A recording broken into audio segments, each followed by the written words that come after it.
조화와 균형이 필요합니다라는 제목 가지고 이제 말씀을 전하도록 하겠습니다. 좀 전에 이제 장집사님께서 기도하셨던 것처럼 신앙생활할 때 성령님에 대해서 무지하다, 무관심하다, 무경험하다. 근데 저는 이제 신앙생활하면서 제일 무서운 것 중에 하나가 다 안다는 거예요. 다 안다. 뭘 다 하시는지 모르겠지만 다 안다고 생각하는 사람들이 있어요. 저 목회했지 이만큼 해도 목회가 뭔지도 모르겠고 성령님에 대해서 그렇게 경험에 대해서 잘 모르겠는데, 우리의 머릿속에는 무지하고 무관심하고 무경험하는 것도 문제지만 어느 순간에 신앙의 연수가 많아지면 아는 것도 없으면서 다 안다고 생각하는 그 착각 속에 있으면 상당히 힘들다는 것을 많이 깨닫게 됩니다. 그래서 우리는 신앙생활할 때 늘 어린아이와 같은 마음속에서 우리가 정말 하나님 앞에 겸손하게 하나님께 나아갈 때 주님께서 우리의 심령과 우리의 삶을 복되게 하시는 하나님의 은혜가 있다는 것을 기억하셨으면 합니다. 성령님의 역사가 오순절 마가다락방에서 끝났는가? 요엘서에서 말씀하시고 마가다락방에서 역사하시고 끝났는가? 끝나지 않았습니다. 물론 이제 오순절 마가의 다락방의 그 사건은 단회적인 사건이지만 여전히 구하는 자에게 주의 성령을 주신다는 것을 알게 되고, 여전히 바람같이 불같이 역사하시는 그 성령님께서는 여전히 존재하신다는 것을 잊어버리지 마시고 살아가셔야 되고, 성령님이 오신 이유는 뭔가 하나의 능력을 주기 위해서 온 게 아니라 성령님이 오신 이유는 예수님의 생애를 따라가기 위해서, 예수님의 삶을 우리의 삶을 통해서 재현하며 작은 예수로 살아가게 하기 위해서 성령님이 오셨다는 것을 기억하셔야 돼요. 그래서 성령에 충만하면 교만해지는 게 아니라 성령에 충만하면 할수록 예수님을 닮아가고 예수님의 길을 따라가는 하나님의 사람이 된다는 것을 기억하시면서 살아가시기를 바랍니다. 회사에 다니는 사람이 있습니다. 회사에 다니는 사람, 이 사람의 인격과 성품이 너무 좋아요. 다른 사람들과 부딪히는 경우도 없고 다른 사람도 배려하다 보니까 다른 사람들과 원만하게 잘 지내게 되며 저 사람은 참 좋은 사람이야 라고 인정을 받게 됩니다. 그러나 문제는 뭐냐 보면 실력이 없어요. 일을 제대로 처리하지도 못하고 일을 맡겨놓으면 탁월하지도 않는 모습을 가지게 됩니다. 그때 주변 사람들이 뭐라고 얘기하나 보면 저 사람은 참 인격은 좋은데 저 사람의 실력은 형편이 없어, 그렇게 봤습니다. 어느 한쪽은 인정받지만 어느 한쪽은 인정받지 못하는 부분이겠죠. 반면에 어떤 사람은 인격과 성품은 별로 좋지 않아요. 가는 곳마다 사람들과 부딪힙니다. 그리고 또한 가는 곳마다 어려움에 어쩌면 피스메이커가 되는 게 아니라 트러블 메이커로 삶을 살아가게 됩니다. 그러다 보니까 자연스럽게 주변에 친구가 있는 게 아니라 자연스럽게 적이 많은 케이스가 있습니다. 근데 참 놀랍게도 이 사람에게 실력은 있어. 뭔가 일을 맡겨놓으면 딱 부러지게 일을 잘하고 있고, 맡겨주는 일을 하면 그 이상의 성과를 거두는 사람들이 있게 됩니다. 이 사람은 일로서는 인정을 받게 되거든요. 근데 주변 사람들은 이런 사람들을 볼 때 뭐라고 이야기할까 보면 뭐라고 이야기할까 했습니까? 저 사람은 너무 똑똑하고 너무 교만해. 그러나 뭡니까? 저 사람의 일은 참 잘해. 이렇게 평가를 하게 되거든요. 회사 오너 입장에서는, 회사 사장 입장에서는 어떤 사람을 선택할까? 두 개 다 가진 사람.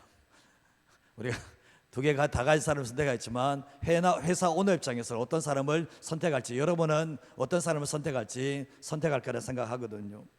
우리는 삶을 살아갈 때 보면 인격과 실력이 있으면 금상첨화라고 하지만 우리 이 두 가지를 다 가져야 되는데 다 가지지 못할 때가 참 많이 있게 됩니다. 더그 베니스트라는 분이 지은 책 중에 하나가 훌륭한 교회에서 위대한 교회로, 훌륭한 교회에서 위대한 교회로 라는 책을 짓게 되었는데, 이 책을 인용해서 교회가 표어를 정할 때 훌륭한 교회에서 위대한 교회로 이렇게 표어를 정한 교회들이 있거든요. 근데 이 책은 조화와 균형에 대해서 설교를 말하고 있는데, 말씀과 성령은 분리되는 것이 아니라 조화를 이루어야 된다 얘기를 하고 있고, 복음주의 교단과 은사주의 교단은 하나가 된다 얘기를 하고 있습니다. 이 복음주의와 이 은사주의는 한 분 하나님으로부터 나오게 되었는데, 이 복음주의는 하나님의 말씀을 강조하고 은사주의는 은사를 더 많이 강조를, 기도의 역사를 더 많이 강조하게 되어 있죠. 그래서 보면 은사 중심적인 교회 가면 기도가 뜨겁습니다. 오순절 이 여의도 수목회 하면 기도가 엄청나게 뜨겁습니다. 근데 복음주의 교회를 가면 이게 뭐가 절에 왔나 싶을 정도로 조용해요. 하나님의 말씀에 대한 강조는 있는데 기도는 뜨겁게 하지 않는 이런 모습을 가지게 되는데, 이 복음주의와 이 은사주의는 원래 한 가족이었다라는 거예요. 원래 하나에서 나왔다는 것을 얘기하게 되는데, 근데 우리는 왜 하나만 선택해야 되는가? 이 책에서는 왜 우리는 어느 한쪽에만 선택해야 되는가? 그런 얘기를 하면서 이 책에서는 균형의 파워를 경험하라고 얘기합니다. 지금도 말씀하시는 하나님의 음성을 들으라고 이야기하는데, 하나님은 성경을 통해서만 말하는 게 아니라 은사를 통해서도 우리에게 말씀을 하신다는 거죠. 근데 가장 큰 은사는 뭡니까? 사랑이라고 얘기하면서, 사랑이 없으면 방언의 은사도 울리는 꽹과리에 불과하다고 얘기하면서, 이 책에서는 또다시 얘기하는 것이 신앙의 감정을 무시해서는 안 된다. 열정이 없으면 신앙생활의 열차는 제대로 달릴 수가 없다 얘기하면서, 위대한 교회의 길은 살아있는 예배로 하나님을 예배하게 되어 있고, 치유의 은혜를 선포하게 되어 있고, 더 나아가서 인내의 소망을 가르치며 진정한 성령의 충만을 위해서 위대한 교회로 나아가야 된다라고 얘기를 하고 있습니다. 저는 이 책이 너무 마음에 들어요. 이 책이 정확하게 균형을 말하고 있거든요. 제가 이 책에서 뭘 얘기하냐 보면 조화와 균형을 잃으면 안 된다는 것을 얘기하고 있거든요. 한쪽으로 쏠림 현상은 너무나 위험한데, 지금은 잊혀져 가지만 세월호처럼 배가 한쪽으로 기울게 되면 결국은 잠기게 될 수밖에 없잖아요. 신앙생활도 마찬가지입니다. 자기의 신앙 성향은 있을 수는 있겠지만 어느 한쪽을 무시하면서 어느 한쪽으로 가는 신앙은 참 위험하다는 것을 알게 되는 거예요.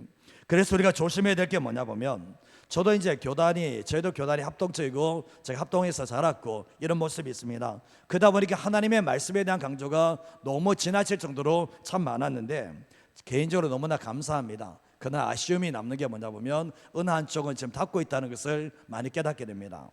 오늘 제가 두 곳의 말씀을 읽었지만, 이제 하나는 은사를 말하는 고린도전서 12장의 내용을 읽었고, 하나는 열매를 강조하는 성령의 열매를 강조하는 갈라디아서 5장 말씀을 읽게 되었습니다.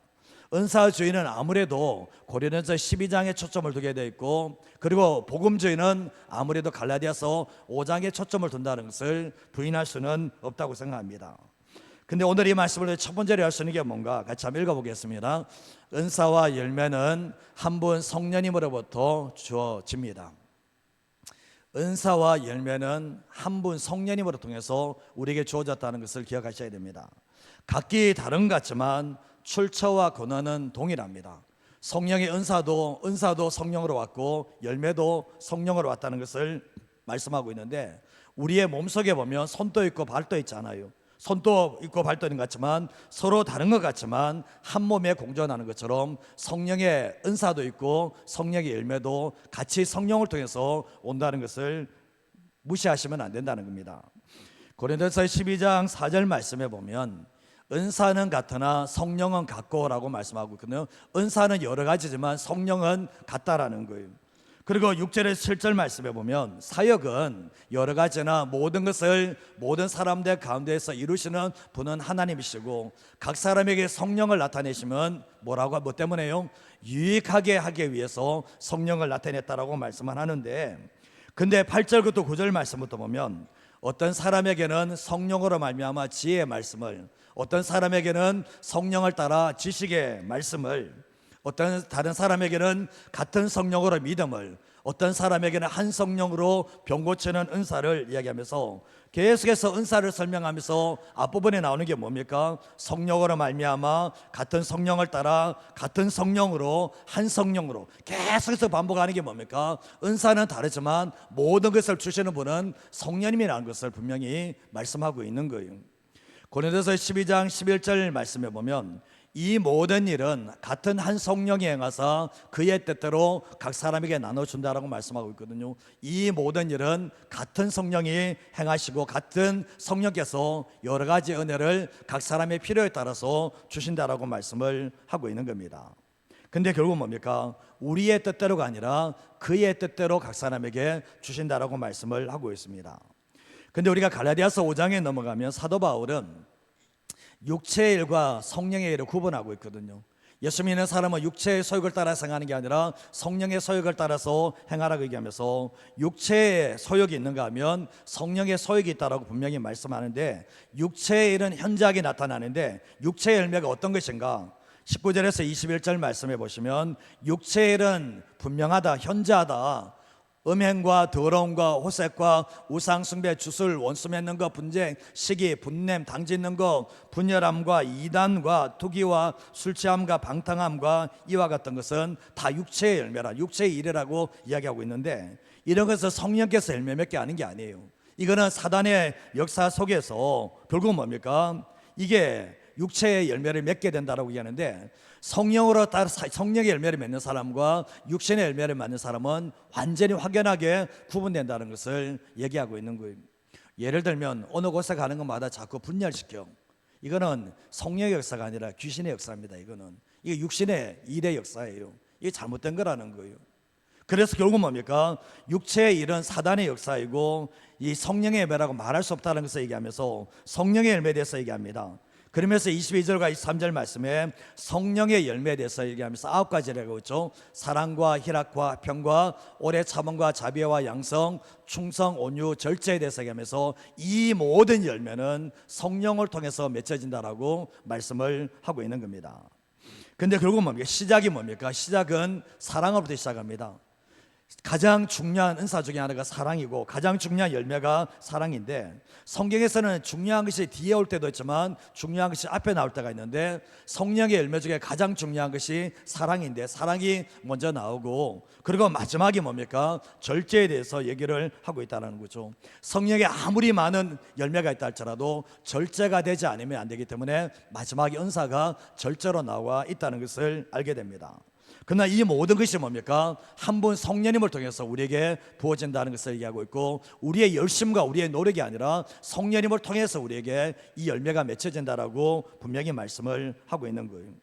성령님은 분리시키지 않아요.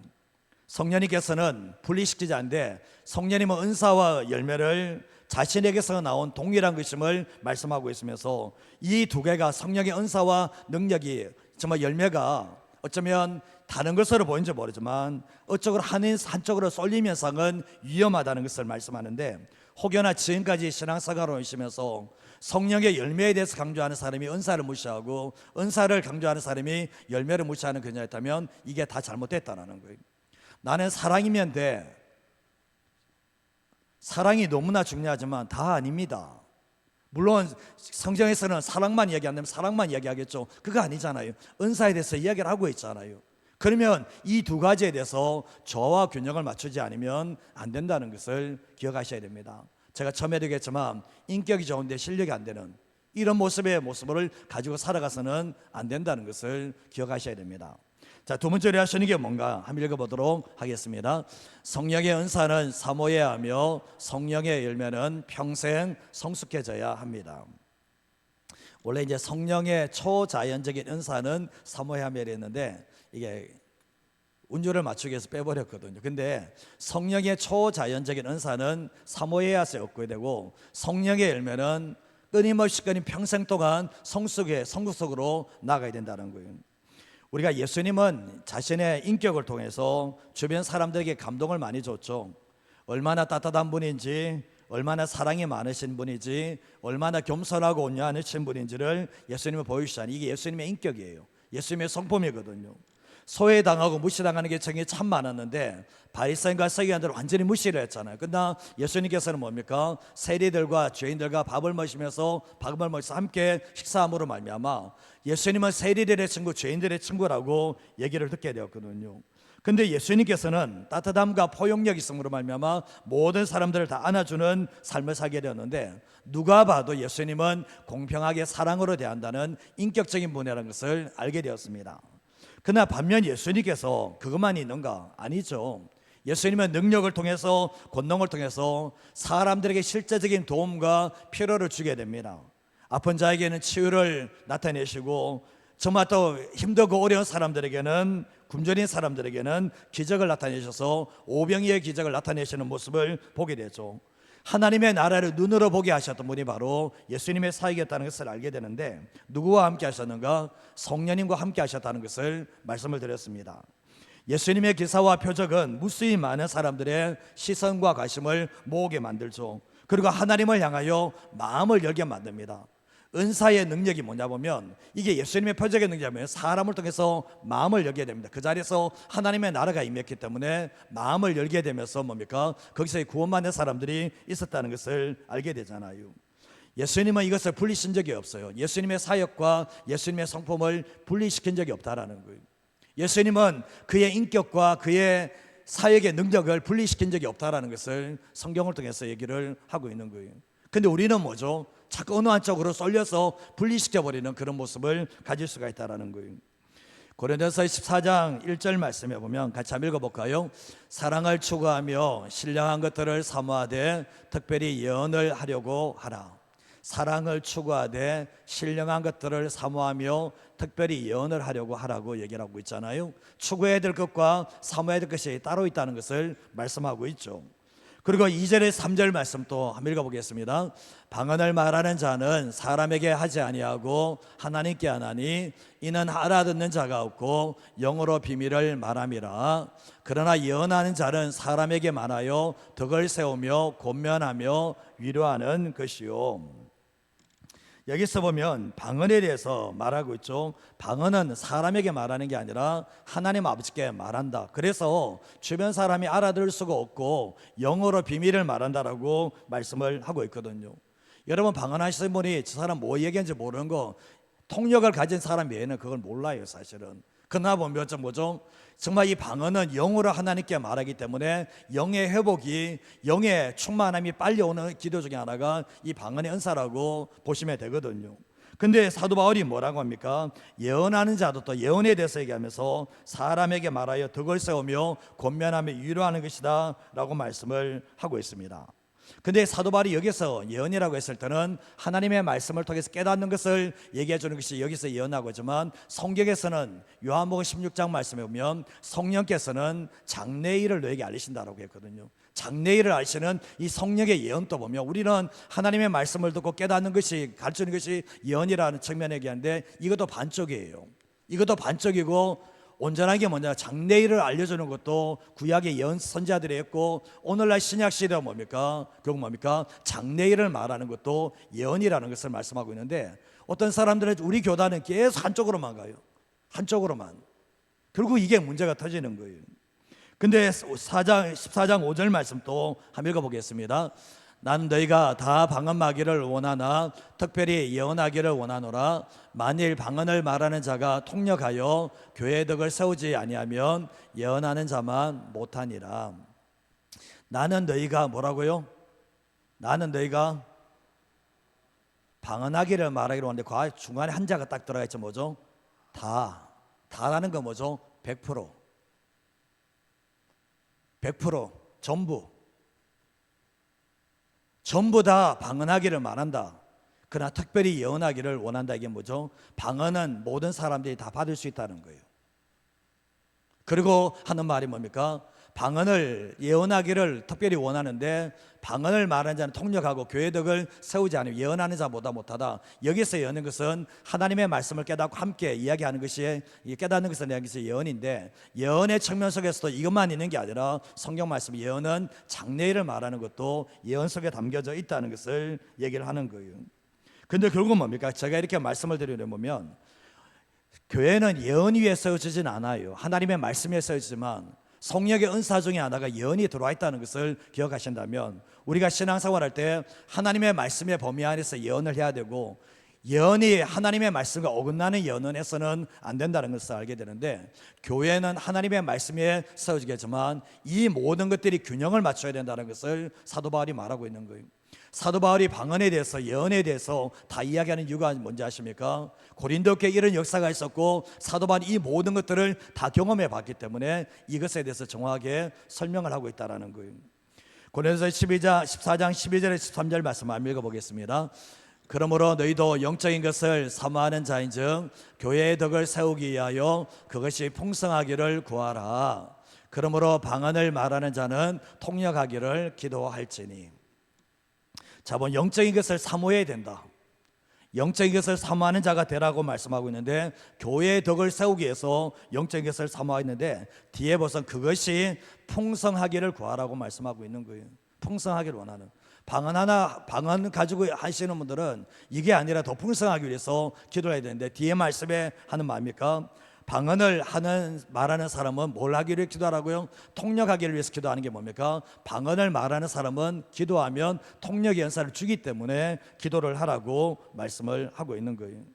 근데 모든 은사가, 이 방언 외에는 모든 은사가 다 뭡니까? 교회의 유익을 위해서 주어졌다는 것을 말씀하는데, 결국은 우리가 뭡니까? 정말 이게 하나님의 선물이거든요. 은사주의에 빠져서는 안 되지만 은사를 경험하는 것은 너무나 중요한 거예요. 신앙생활할 때 보면 우리가 신앙생활을 교회의 유익을 세우고 하나님의 나라를 세워가는데 중요한 요소 중에 하나가 바로 이 은사라는 것을 우리에게 분명하게 말씀을 하고 있는 거예요. 은사를 통해서 영혼들을 위로할 수 있고, 은사를 통해서 영혼들을 주님의 교회를 제대로 섬길 수 있다는 것을 분명히 말씀하고 있다는 거죠.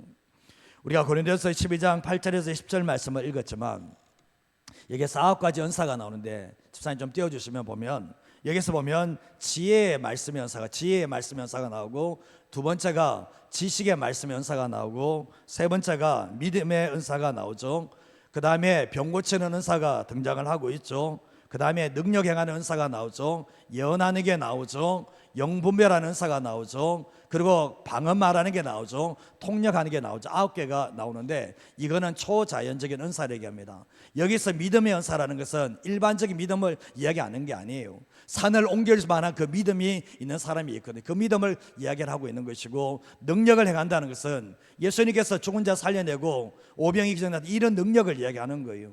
그리고 또한 뒤에 나가보면 예언의 은사, 이 예언의 세계를 더보면 초자연적, 여기에서 예언자에서는 하나님의 말씀을 풀어서 얘기하는 그것을 뛰어넘어서 결국 뭡니까? 미래까지 말하는 것이 그 예언의 은사 속에 담겨져 있는 것이거든요.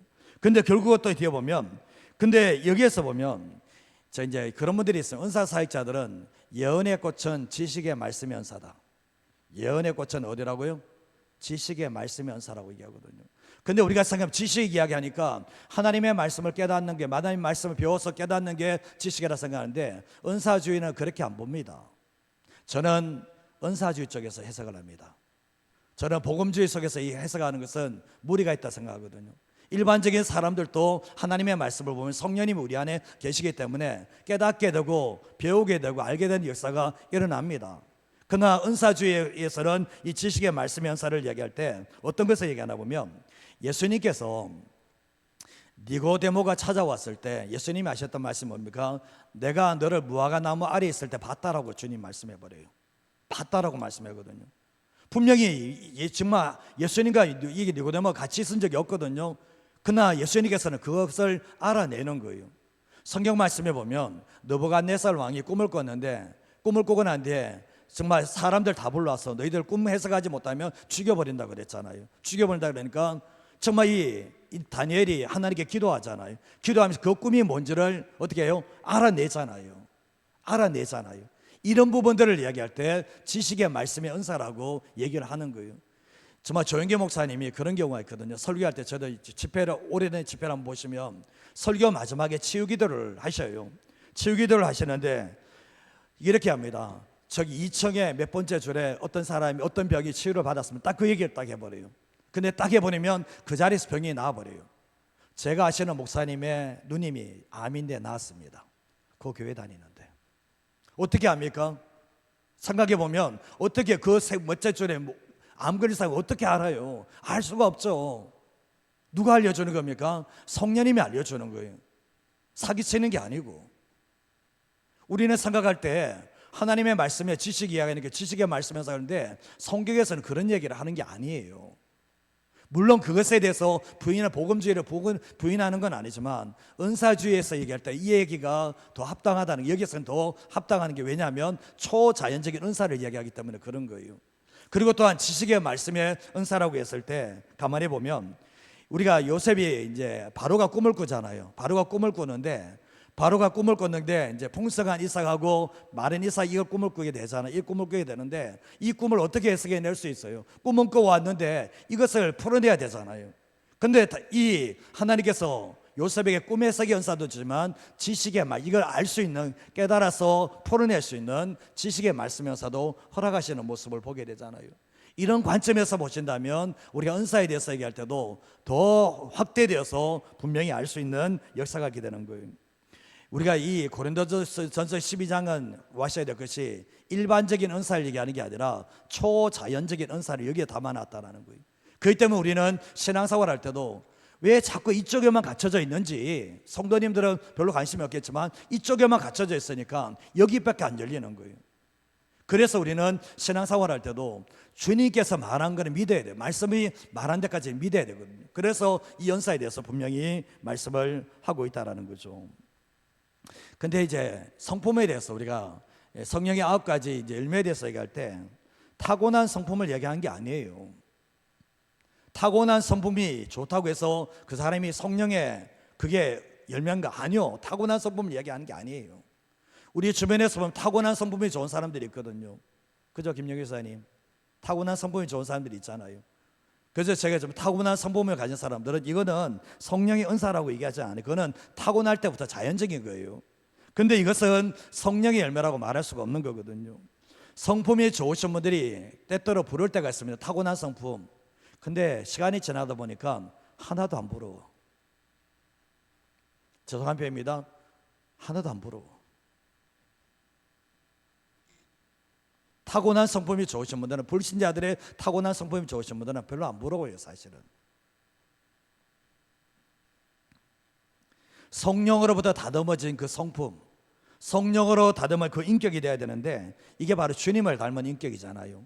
이 성령의 9가지 열매는 주님을 닮은 인격과 주님을 닮은 성품에 대해서 얘기를 하고 있잖아요. 성령을 통해서 뭡니까? 주님의 인격을 닮아가는 거잖아요. 주님의 인격이 사랑이고 이거 다 오래 참음이고 절제고 이거 다 담아가는 것이라고 말씀할 수 있는데, 근데 결국 뭡니까? 이거는 타고난 열매가 아니라는 것을, 성령의 열매라는 것은 뭡니까? 예수 믿는 사람이 성령을 때 거듭났을 때 비로소부터 시작하는 것이 뭡니까? 성령의 열매라는 것을 우리가 말씀하고 있는 거예요.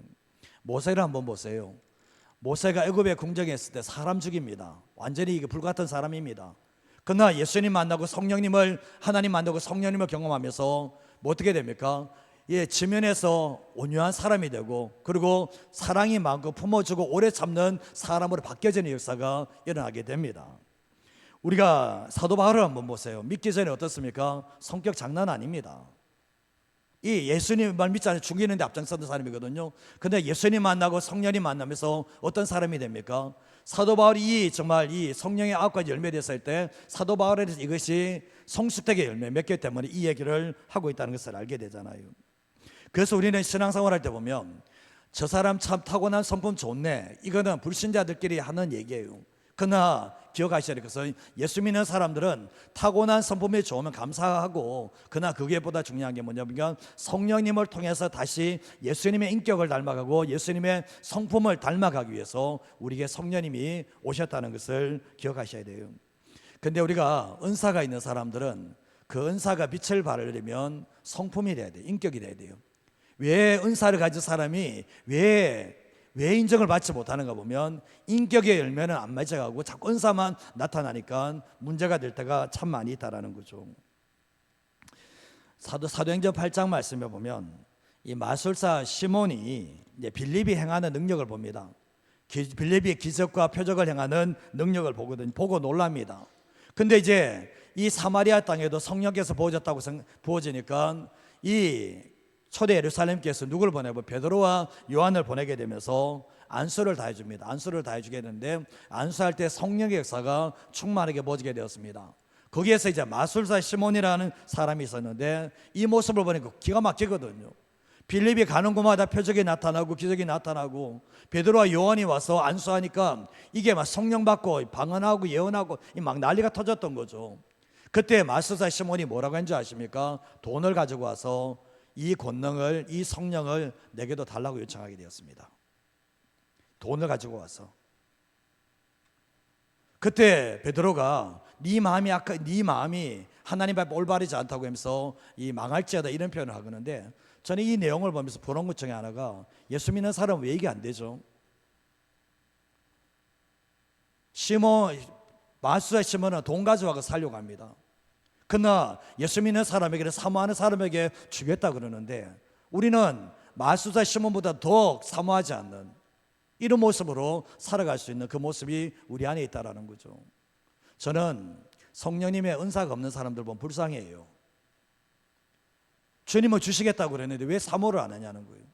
주님은 주시겠다라고 말씀하셨는데, 같은 성령이 주시겠다라고 말씀하셨으면 구원만 선물이 아니라 은사도 선물에 담겨져 있다는 걸 받으셔야 되는 거예요. 하나님께서 내게 예비하신 주신 것이 있는데 내가 사모해서 받지 못한다면 그건 내 문제가 된다는 거예요. 그러나 은사를 받고 끝나는 게 아니라, 우리가 보면 이 엘리사도 그렇잖아요. 엘리사가 엘리의 스승 엘리야가 마지막 죽을 때 계속 따라가잖아요. 계속 따라오니까 무엇을 원하느냐고 물었을 때 뭐라고 했습니까? 당신에게 줬던 그 성령의 영광과 능력이 내게 갑절이나 보여주기를 원한다. 이게 지금 성품 이야기 하는 게 아니잖아요. 결국은 뭡니까? 엘리사가 엘리야의 갑절의 능력을 나타내고 은사를 나타내는 사람이 되었잖아요. 제가 이제 이렇게 말씀을 드리는 이유가 뭐냐 보면 우리 교단의 특성을 가지고 있는 거예요. 신앙생활할 때 성령님에 대해서, 은사에 대해서 무지하거나 무관심하거나 무경험하는 것은 올바른 신앙생활이 아니라는 거예요. 그러나 여기에서 끝나는 게 아니라 잊지 마셔야 할 것은 우리의 인격이에요. 불신자들을 정말 주님께로 모을 수 있는 것은 뭐죠? 이 능력을 할 수 있어요. 사실은 오게 만들 수 있습니다. 그러나 감동을 주지는 못해.